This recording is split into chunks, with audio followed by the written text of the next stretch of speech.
നമ്മൾ ഈ നാനോ ഇൻഫ്ലുവൻസേഴ്സിൻ്റെ അടുത്ത് നിന്ന് കുറേ കാര്യങ്ങൾ പഠിക്കാനുണ്ടെന്ന് തോന്നുന്നു.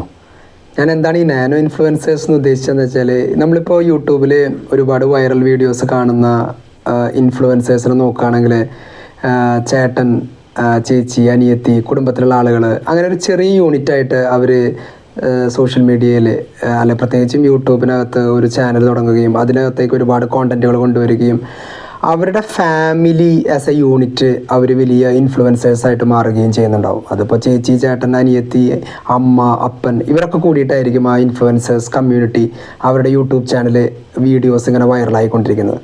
അപ്പോൾ ഇൻഫ്ലുവൻസർ മാർക്കറ്റിംഗ് എന്ന് പറയുന്നൊരു വലിയ ശാഖയ്ക്കകത്ത് സത്യത്തിൽ നാനോ ഇൻഫ്ലുവൻസർ എന്ന് പറയുന്നൊരു ടെർമിനോളജി ഉപയോഗിക്കുന്നുണ്ട്. അപ്പോൾ നാനോ ഇൻഫ്ലുവൻസേഴ്സ് ഇപ്പോൾ കേരളം എന്ന് പറയുന്ന ഒരു വലിയ ജിയോഗ്രാഫിക്കൽ സ്പേസിനകത്ത് ഒരു ചെറിയ ഒരു കുടുംബം അവർ ഒരു ഇൻഫ്ലുവൻസേഴ്സായിട്ട് മാറുകയാണ്. ശരിക്കും നമുക്ക് ഇവർ തരുന്ന ഒരു വലിയൊരു പാഠമുണ്ട്.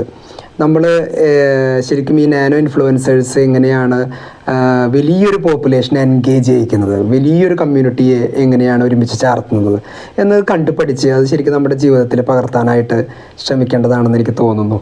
അപ്പോൾ ഈ നാനോ ഇൻഫ്ലുവൻസേഴ്സിനെ കുറിച്ച് കൂടുതൽ മനസ്സിലാക്കുന്നത് എന്തോ ഭയങ്കര രസമായിട്ടുള്ള ഇൻഫ്ലുവൻസർ മാർക്കറ്റിങ്ങിൻ്റെ ഭാഗമായിട്ട് പഠിക്കാവുന്ന ഒരു നല്ല മേഖലയായിട്ട് തോന്നുന്നു.